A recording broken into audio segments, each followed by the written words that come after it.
ഈശോയിൽ ഏറെ സ്നേഹം നിറഞ്ഞവരെ, നമ്മൾ നോമ്പുകാലത്തിലൂടെ കടന്നു പോവുകയാണ്. പരിത്യാഗ പ്രവൃത്തികളുടെയും തിരിഞ്ഞോട്ടത്തിൻ്റെ ഒരു കാലഘട്ടമായാണല്ലോ നാം ഈ നോമ്പുകാലത്തെ കാണുന്നത്.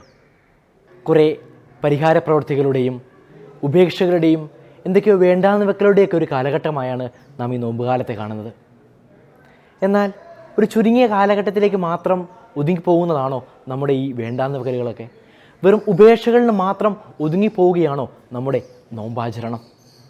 ഇതാണോ തമ്പുരാൻ കർത്താവ് നമ്മിൽ നിന്ന് ആഗ്രഹിക്കുന്നത്? എന്നാൽ ഒരൊറ്റ കാര്യം മാത്രമേ ഈ നോമ്പുകാലത്ത് കർത്താവ് നമ്മിൽ നിന്ന് ആഗ്രഹിക്കുന്നുള്ളൂ: ബി വിത്ത് ഹിം, അവനോട് കൂടെയായിരിക്കുക.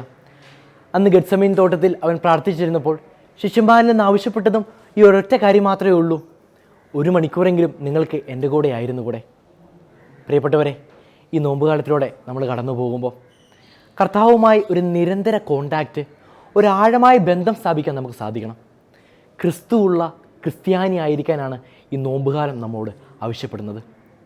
മിക്ക പ്രവാചകൻ്റെ പുസ്തകത്തിൽ ഇങ്ങനെ പറയുന്നുണ്ട്: നിൻ്റെ ദൈവമായ കർത്താവിൻ്റെ സന്നിധിയിൽ വിനീതമായി ചരിക്കുക. അതല്ലാതെ മറ്റെന്താണ് തമ്പുരാൻ നമ്മിൽ നിന്ന് ആഗ്രഹിക്കുന്നത്? നിരന്തരമായ പ്രാർത്ഥനാ ചൈതന്യവും സഹോദര സ്നേഹവും ആത്മപരിത്യാഗവും പുലർത്തി ഈ നോമ്പുകാലം നമുക്ക് ഫലദായകമാക്കാം. ദൈവം നമ്മെ സമൃദ്ധമായി അനുഗ്രഹിക്കട്ടെ.